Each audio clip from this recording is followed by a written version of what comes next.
जय माता दी दोस्तों, स्वागत है आपका हमारे YouTube चैनल अभव्या वर्ल्ड में। आज की इस वीडियो में हम आपके लिए शनिवार की व्रत कथा लेकर आए हैं। एक समय स्वर्गलोक में सबसे बड़ा कौन के प्रश्न पर 9 ग्रहों में वाद विवाद हो गया। विवाद इतना बढ़ा कि परस्पर भयंकर युद्ध की स्थिति बन गई। निर्णय के लिए सभी देवता देवराज इंद्र के पास पहुँचे और बोले, हे देवराज, आपको निर्णय करना होगा कि हम में से सबसे बड़ा कौन है। देवताओं का प्रश्न सुनकर देवराज इंद्र उलझन में पड़ गए। इंद्र बोले, मैं इस प्रश्न का उत्तर देने में असमर्थ हूँ। हम सभी पृथ्वी लोक में उज्जैनी नगरी में राजा विक्रमादित्य के पास चलते हैं। देवराज इंद्र सहित सभी ग्रह उज्जैनी नगरी पहुँचे। महल में पहुँचकर जब देवताओं ने उनसे अपना प्रश्न पूछा तो राजा विक्रमादित्य भी कुछ देर के लिए परेशान हो उठे, क्योंकि सभी देवता अपनी अपनी शक्तियों के कारण महान थे। किसी को भी छोटा या बड़ा कह देने से उनके क्रोध के प्रकोप से भयंकर हानि पहुंच सकती थी।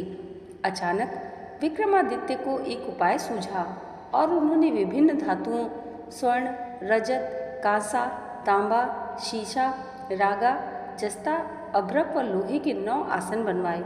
धातुओं के गुणों के अनुसार सभी आसनों को एक दूसरे के पीछे रखवाकर उन्होंने देवताओं को अपने सिंहासन पर बैठने को कहा। देवताओं के बैठने के बाद राजा विक्रमादित्य ने कहा, आपका निर्णय तो स्वयं हो गया। जो सबसे पहले सिंहासन पर विराजमान है वही सबसे बड़ा है। राजा विक्रमादित्य के निर्णय को सुनकर शनि देवता ने सबसे पीछे आसन पर बैठने के कारण अपने को छोटा जानकर क्रोधित होकर कहा, राजा विक्रमादित्य, तुमने मुझे सबसे पीछे बैठाकर मेरा अपमान किया है। तुम मेरी शक्तियों से परिचित नहीं हो। मैं तुम्हारा सर्वनाश कर दूंगा। शनि ने कहा, सूर्य एक राशि पर 1 महीने, चंद्रमा 2.25 दिन, मंगल 1.5 महीने, बुध और शुक्र 1 महीने, बृहस्पति 13 महीने रहते हैं, लेकिन मैं किसी राशि पर 7.5 वर्ष तक रहता हूँ। बड़े बड़े देवताओं को मैंने अपने प्रकोप से पीड़ित किया है। राम को 7.5 के कारण ही वन में जाकर रहना पड़ा और रावण को 7.5 के कारण ही युद्ध में मृत्यु का शिकार बनना पड़ा। राजा, अब तू भी मेरे प्रकोप से नहीं बच सकेगा। इसके बाद अन्य ग्रहों के देवता तो प्रसन्नता के साथ चले गए, परंतु शनिदेव बड़े क्रोध के साथ वहां से विदा हुए। राजा विक्रमादित्य पहले की तरह ही न्याय करते रहे। उनके राज्य में सभी स्त्री पुरुष बहुत आनंद से जीवन यापन कर रहे थे। कुछ दिन ऐसा ही बीता।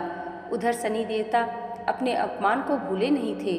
विक्रमादित्य से बदला लेने के लिए एक दिन शनिदेव ने घोड़े के व्यापारी का रूप धारण किया और बहुत से घोड़ों के साथ उज्जैनी नगरी पहुँचे। राजा विक्रमादित्य ने राज्य में किसी घोड़े के व्यापारी के आने का समाचार सुना तो अपने अश्वपाल को कुछ घोड़े खरीदने के लिए भेजा। घोड़े बहुत कीमती थे। अश्वपाल ने जब वापस लौटकर इस संबंध में बताया तो राजा विक्रमादित्य ने स्वयं आकर एक सुंदर व शक्तिशाली घोड़े को पसंद किया। घोड़े की चाल देखने के लिए राजा उस घोड़े पर सवार हुए तो वह घोड़ा बिजली की गति से दौड़ पड़ा। तेजी से दौड़ता घोड़ा राजा को दूर एक जंगल में ले गया और फिर राजा को वहां गिराकर जंगल में ही गायब हो गया। राजा अपने नगर को लौटने के लिए जंगल में भटकने लगा, लेकिन उन्हें लौटने का रास्ता नहीं मिला। राजा को भूख प्यास लग गई। बहुत घूमने पर उसे एक चरवाहा मिला। राजा ने उससे पानी मांगा। पानी पीकर राजा ने उस चरवाहे को अपनी अंगूठी दे दी। फिर उससे रास्ता पूछकर वह जंगल से निकलकर पास के नगर में पहुंचा। राजा ने एक सेठ की दुकान पर बैठकर कुछ देर आराम किया। उस सेठ ने राजा से बातचीत की तो राजा ने उसे बताया कि मैं उज्जैनी नगरी से आया हूँ।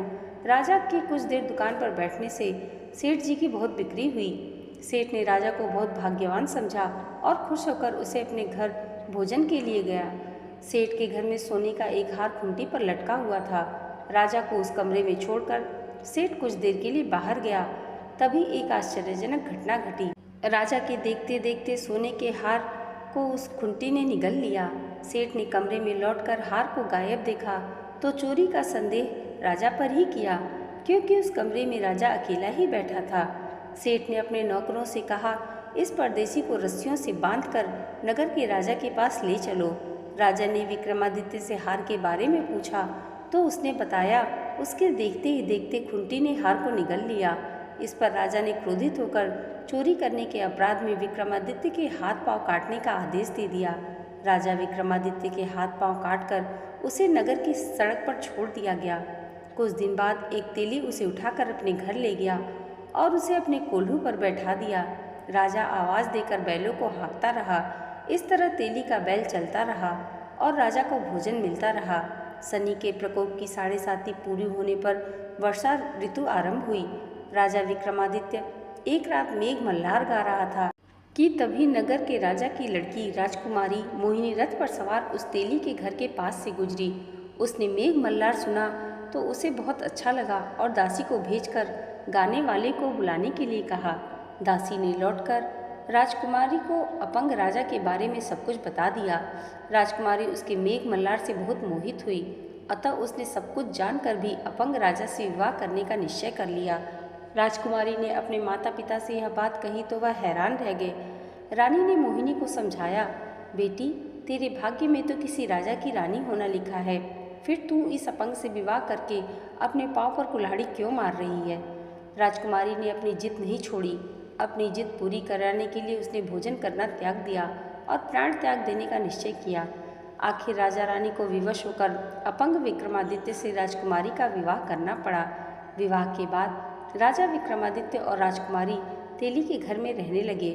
उसी रात स्वप्न में शनिदेव ने राजा से कहा, राजा तुमने मेरा प्रकोप देख लिया, मैंने तुम्हें अपने अपमान का दंड दिया है। राजा ने शनिदेव से क्षमा करने को कहा और प्रार्थना की, हे शनिदेव आपने जितना दुख मुझे दिया है अन्य किसी को न देना। शनिदेव ने कुछ सोचकर कहा, राजा मैं तुम्हारी प्रार्थना स्वीकार करता हूँ। जो कोई स्त्री पुरुष मेरी पूजा करेगा, शनिवार को व्रत करके मेरी व्रत कथा सुनेगा, उस पर मेरी अनुकंपा बनी रहेगी।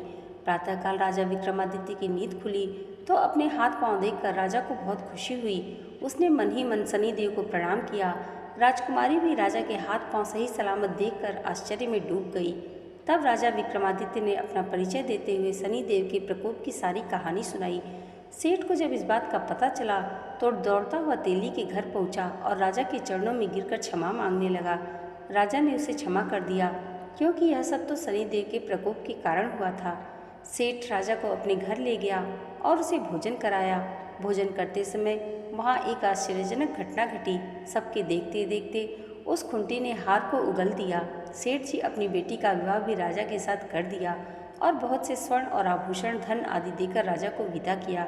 राजा विक्रमादित्य राजकुमारी मोहिनी और सेठ की बेटी के साथ उज्जैनी पहुँचे तो नगरवासियों ने हर्ष से उनका स्वागत किया। अगले दिन राजा विक्रमादित्य ने पूरे राज्य में घोषणा कराई कि शनिदेव सबसे सर्वश्रेष्ठ देवता हैं। प्रत्येक स्त्री पुरुष शनिवार को उनका व्रत करे और व्रत कथा अवश्य सुने। राजा विक्रमादित्य की घोषणा से शनिदेव बहुत प्रसन्न हुए। शनिवार का व्रत करने और व्रत कथा सुनने के कारण सभी लोगों की मनोकामनाएं शनिदेव की अनुकंपा से पूरी होने लगी। सभी लोग आनंद पूर्वक रहने लगे। दोस्तों आज की ये वीडियो आपको कैसी लगी हमें कमेंट करके ज़रूर बताइएगा और इसे लाइक और हमारे चैनल पर पहली बार आए हैं तो सब्सक्राइब करना मत भूलिएगा। मिलते हैं अगली वीडियो में, तब तक के लिए जय माता दी।